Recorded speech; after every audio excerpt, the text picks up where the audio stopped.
I want you to give them a warm welcome, big board docs welcome to our stage.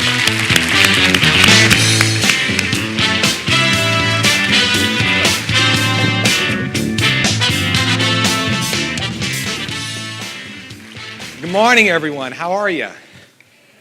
I will try not to bloviate too much. So, I do have the kind of job that actually stops chit-chat at a cocktail party in its tracks. Now, we've all been to cocktail parties. We know how this works. Small talk, chit-chat.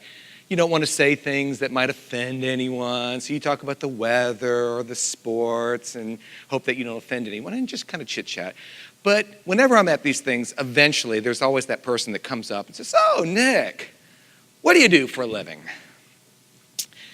So I know where this is going to lead, so I try to kind of deflect as much as I can.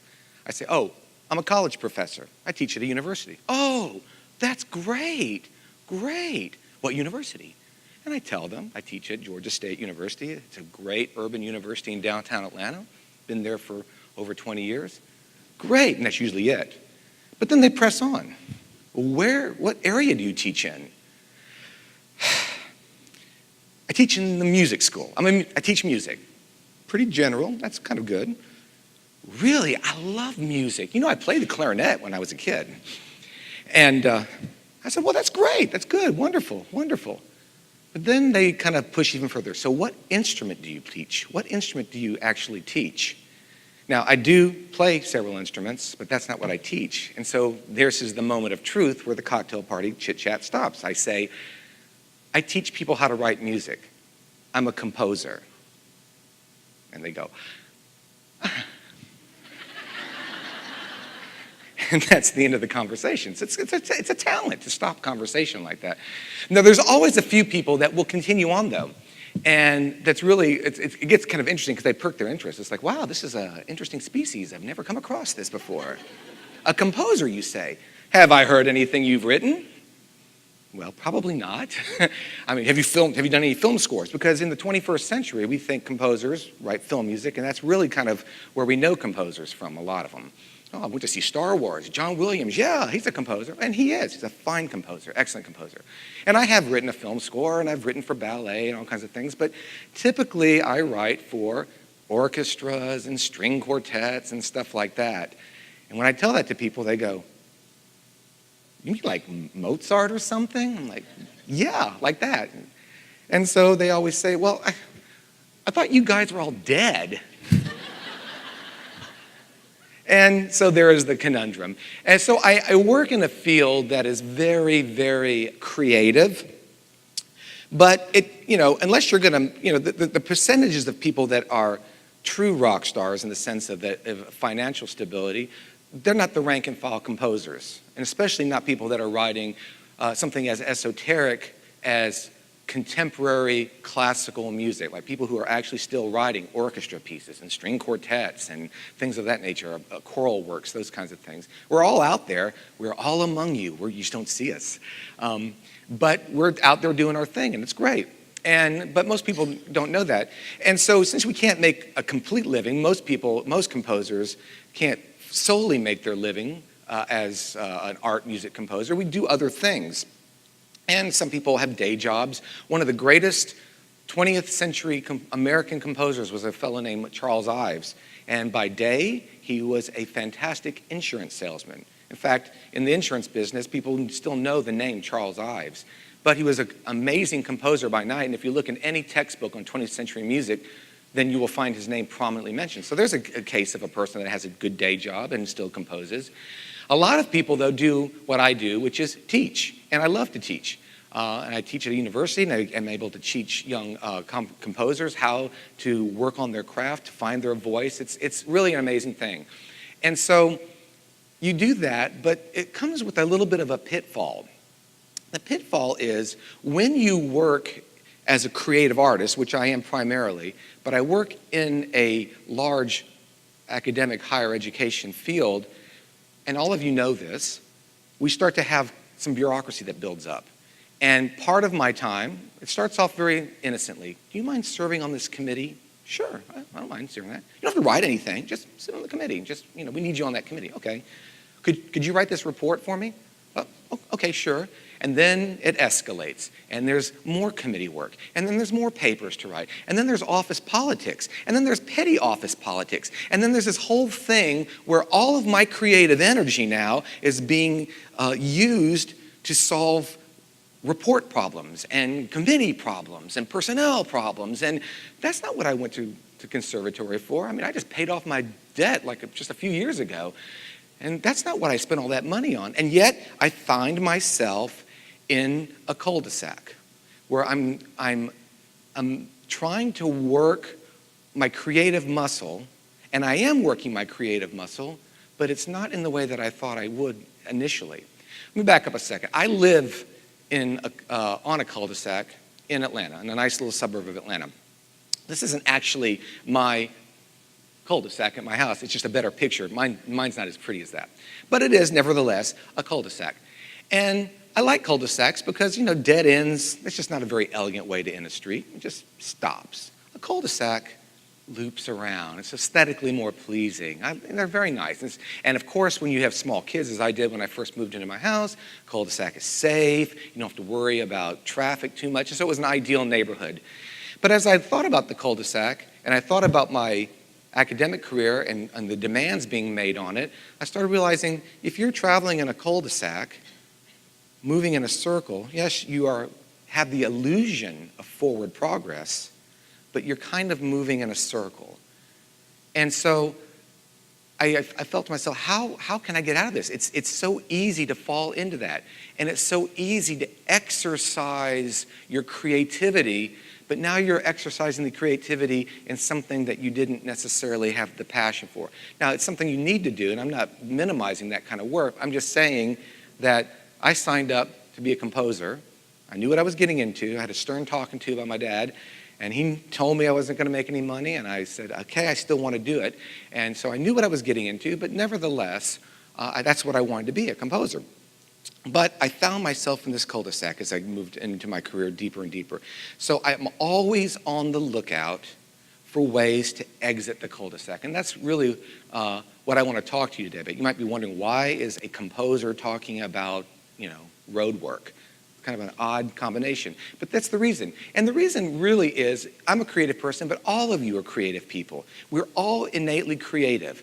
Now, I'm just very obvious about it because I take a piece of paper with nothing on it, just some lines, and I've got to turn that into some symbols that then I have to translate through a musician, and hopefully, in all of that, some music will come out that remotely resembles what I heard in my head and that people might like. So I have to start in a very, very creative place. But we all are in creative places. We all have to take something that didn't exist and build it up. So hopefully, what I'm here to talk about today a little bit is how I, at least in my creative field, have found ways to exit that cul-de-sac.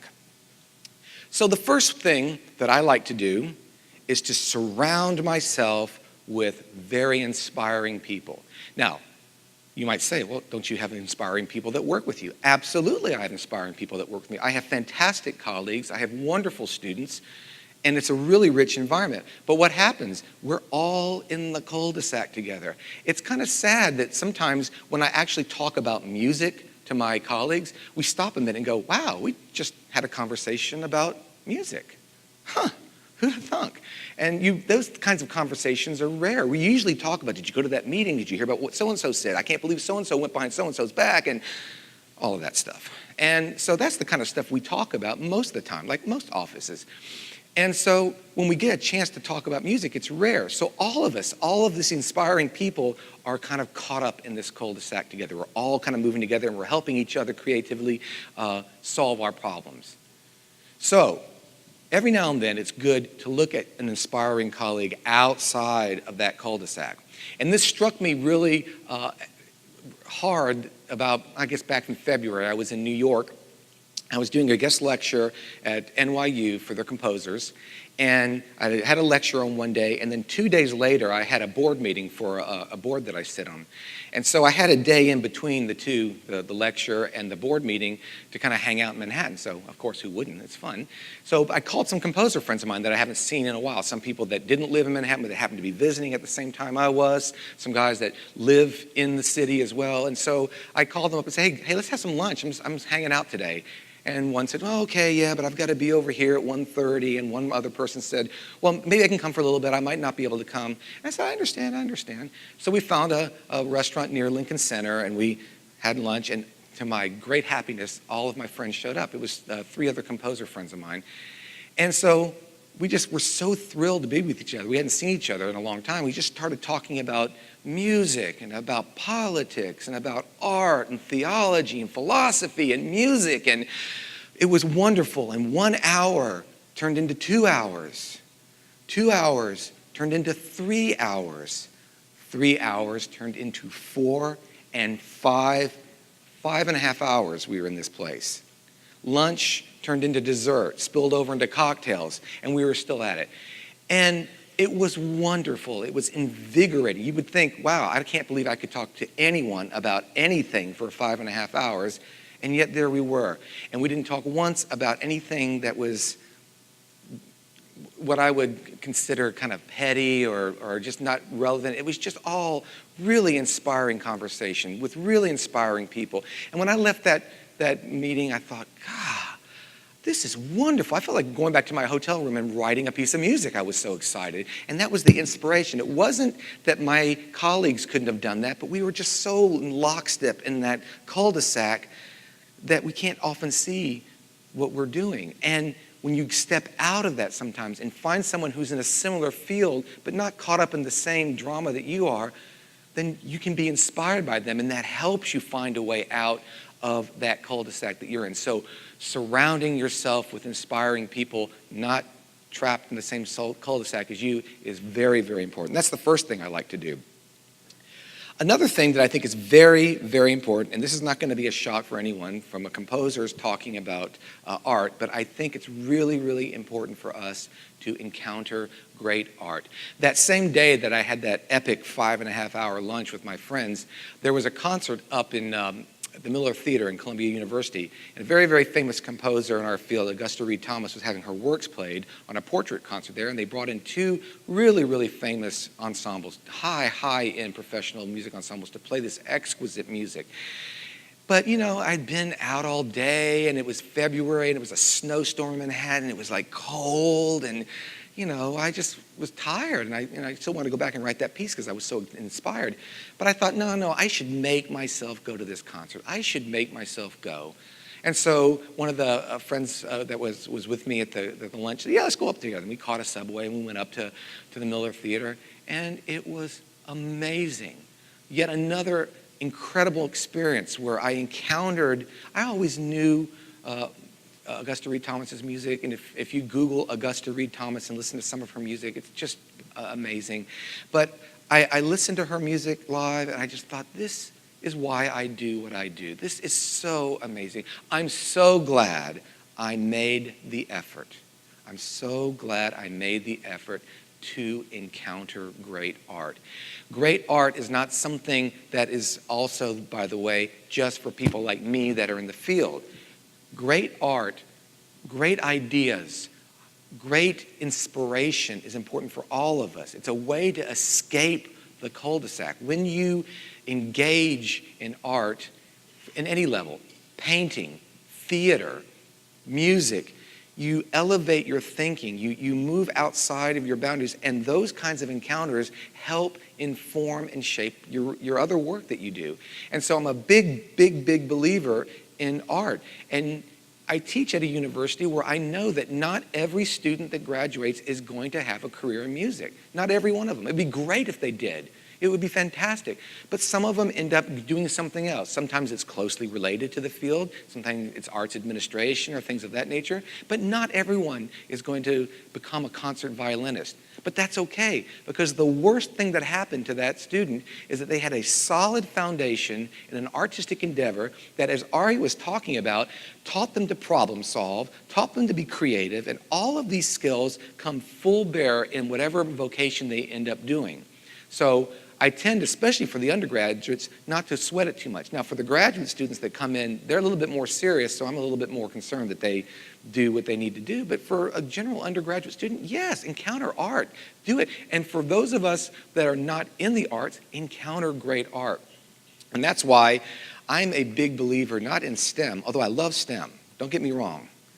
I think STEM is extremely important, but I'm a big fan of STEAM. I just want to add the arts in there. No, it doesn't take anything away from STEM to add A.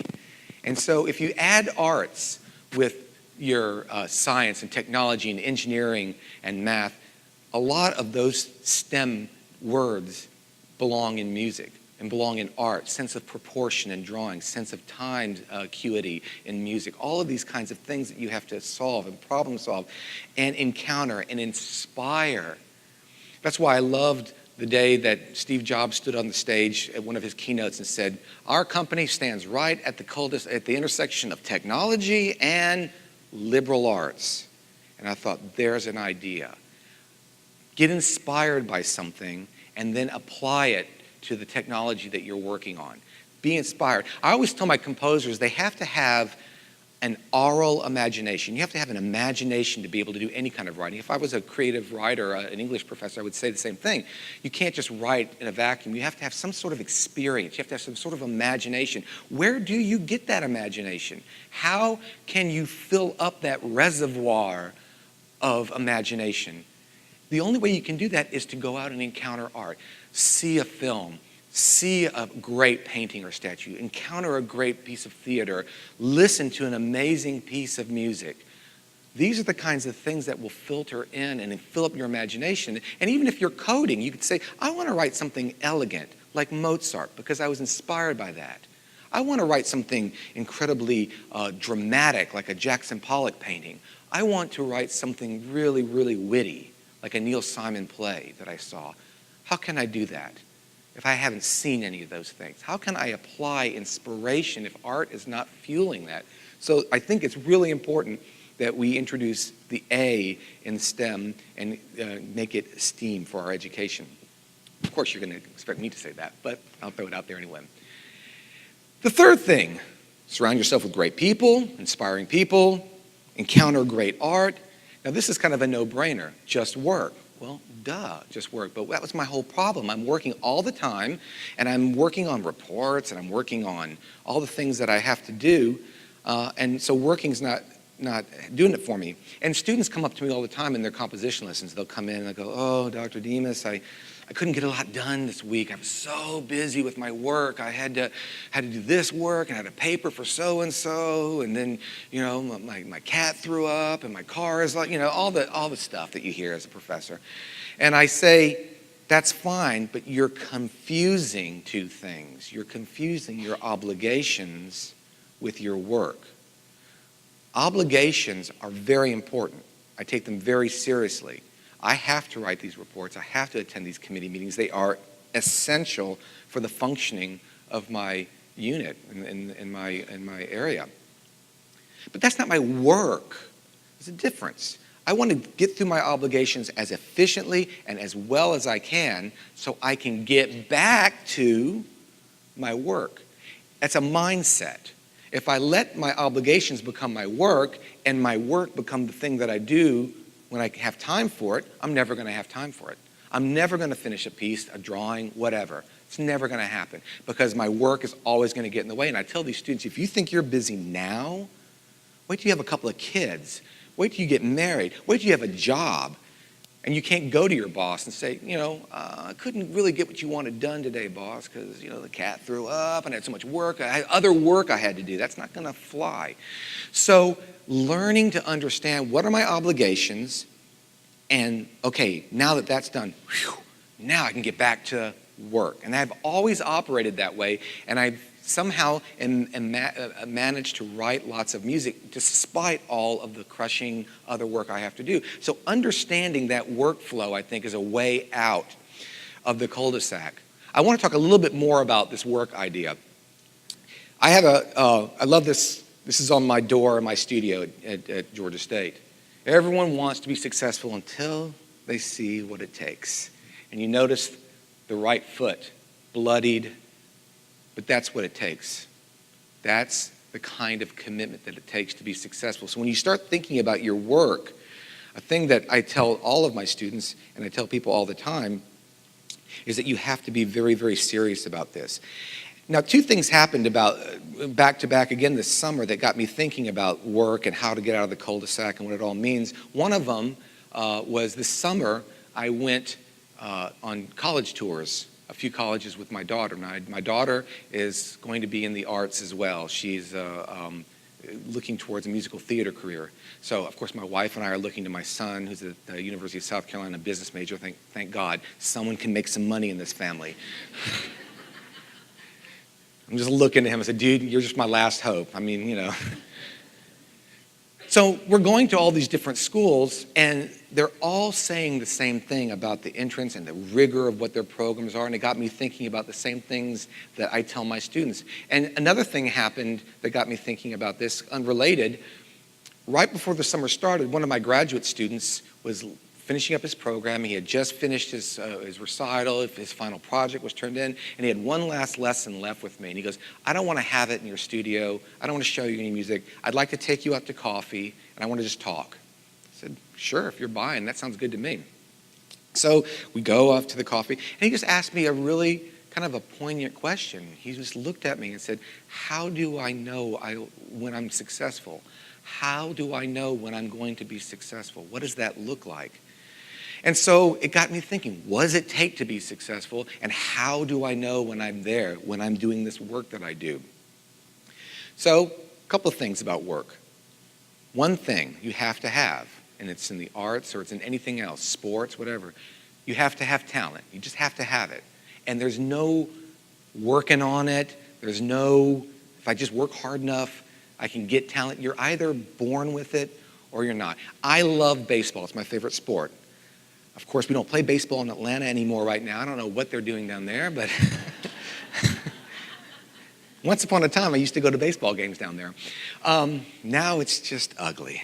But I love baseball. I always love baseball. But there is no way that I can throw a 95-mile-an-hour fastball with some movement on it. As much as I hope and pray and work and do anything, I just don't have the talent. I was not given that set of cards. So there's not much you can do about that. You just have to recognize that in yourself. You have to understand, do I have the talent? You have to do a little bit of a self-evaluation here. Do I really have what it takes? And one way that I found for myself is a little bit of validation from people that are not my parents. Of course, my parents would always say, oh, you're such a great composer. You're like Beethoven. You're so beautiful. I'm like, well, of course, that's what they're going to say. But what does my teacher really say? And when people that I trust who are straight shooters tell me, you have what it takes, then I go, okay, at least I know I've got some validation. So no matter what your field is, if you know that you love it and you know that you're good at it and you have some sort of validation from someone that says, yeah, you can do this, that's step one. Okay, but that's not enough. There are so many people with talent that never go anywhere because they don't have a certain kind of a drive to them. And that's where this phrase comes in. You know, we're often told to tell students, do what you love. Do what you love to do. You know, find something that you're passionate about and love and do it. And that's kind of true, but I will tell you that there's plenty of times that I have no joy and no love writing music. I will sit in front of a piece of blank paper and I've got a commission and I've got my pencil and I've got my coffee and I'm sitting there and it is not a joyful experience. I'm not experiencing happiness at that moment. In fact, I hate it. I hate starting a piece. I just can't stand it. I want to run and watch Netflix all day. Or I want to go out and do whatever I can do, but there it is. But something inside me says, well, I can't not do this. And that's different than I want to do this. Of course I want to do this, but it's a deeper state of mind to be, I can't not do this. And that's how I felt about my vocation. When I was in high school, I remember sitting at the piano, and there was two paths before me. One was a career as a composer.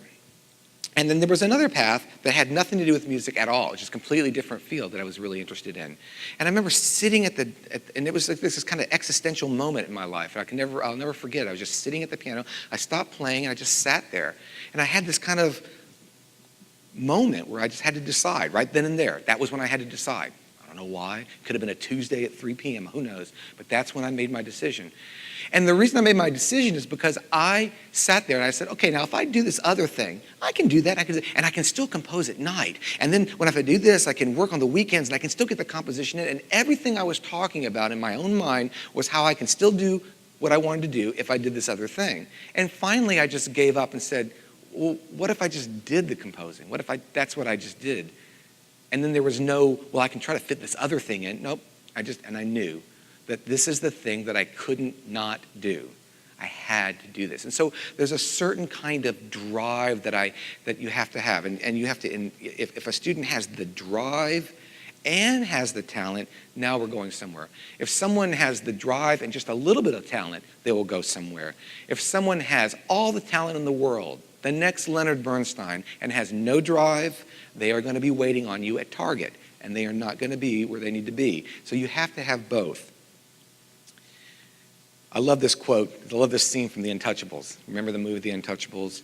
And there's this scene where Sean Connery is with Kevin Costner, and they're in the church, and Kevin Costner is trying to get his help in getting Capone. And Sean Connery says, well, everyone knows how to get him, laddie. The question is, what are you prepared to do?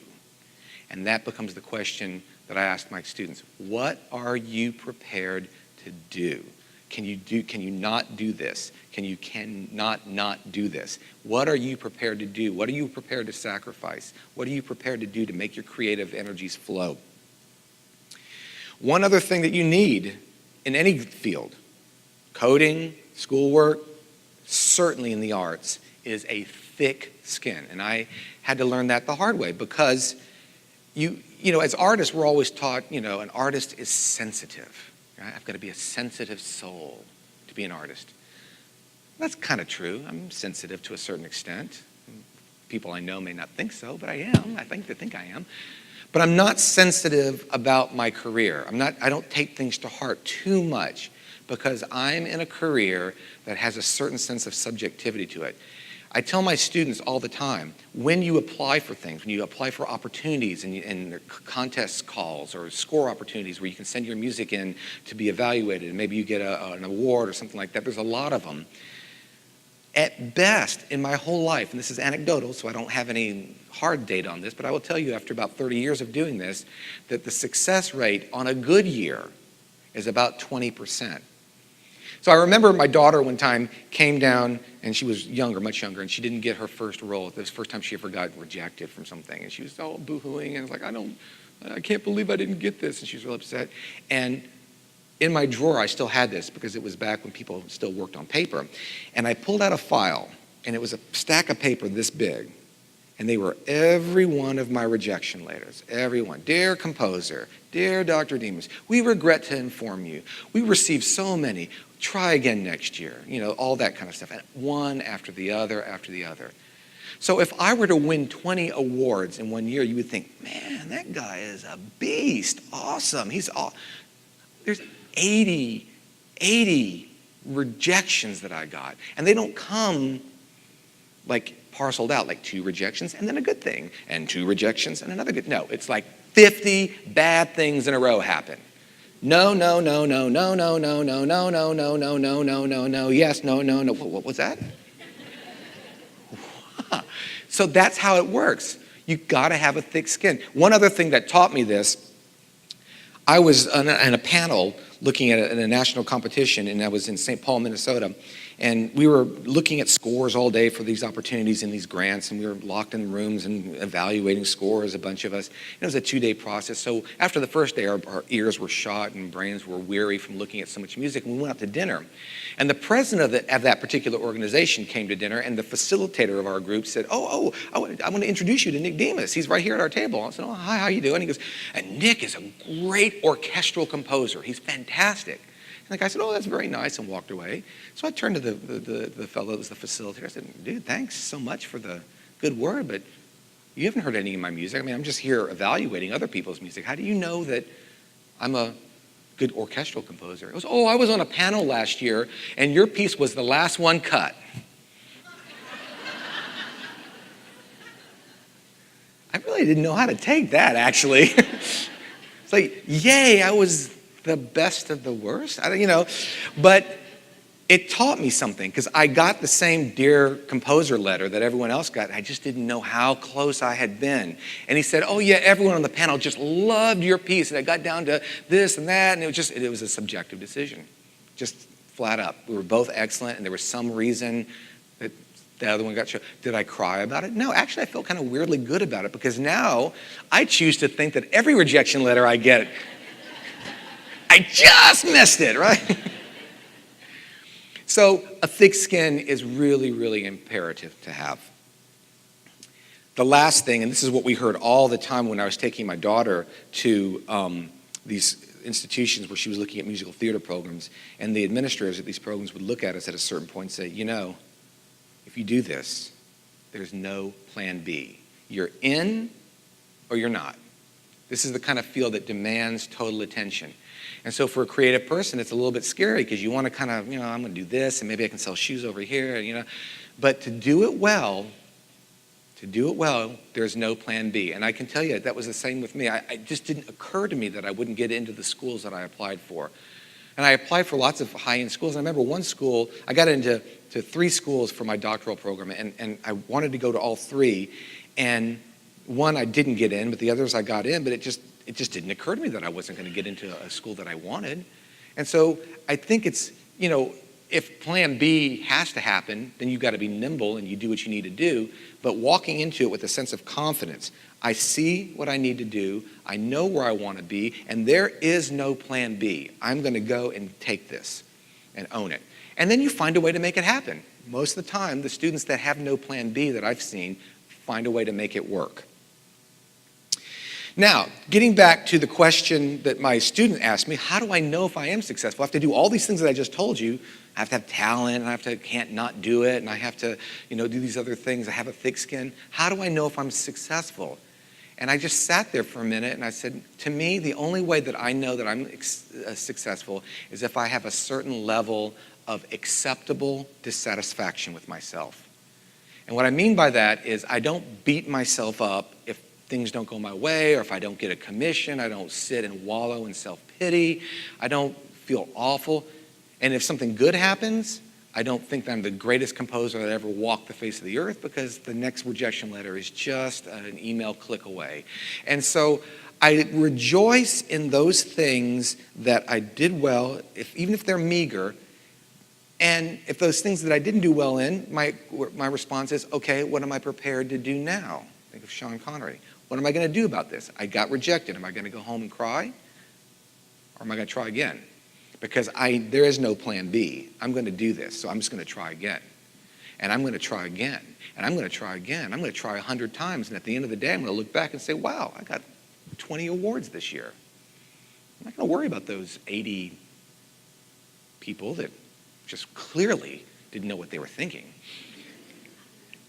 But even so, I'll look at my 20 awards and say, I want 21 next year. I can write a better piece. I've learned from this. I want to do something more now. I want to do the next thing. I want to have an acceptable level of dissatisfaction. And to me, that's acceptable. Like, I'm pleased with what I did. I'm not worrying about the bad things in the past. I'm going to start over again. But I'm never going to say, I've made it. I'm never going to sit back and say, I've written the perfect piece of music, and I can sit back on my laurels now, and I'm done. I hope I never do that, because then I won't be successful. To be successful, there's always that little bit of yearning, that little bit of acceptable dissatisfaction in your career. And that's what I try to impart on my students. So, how do you get out of the cul-de-sac? It's just a matter of effort. It's so easy to get looped in and to expend your creative energies in circles. But if you find inspiring people and you're surrounded by great art and ideas and inspiration, and you understand what your work is, you just do your work, you understand that obligations are different than your real work, and you understand what it takes to be successful, and you achieve a certain level of acceptable dissatisfaction, you will find yourself being joyful, fulfilled, and always having a sense of personal growth. And that, to me, is always a road going somewhere. So I hope that this is somewhat helpful to you, and I appreciate your time today, and I hope you have a great conference.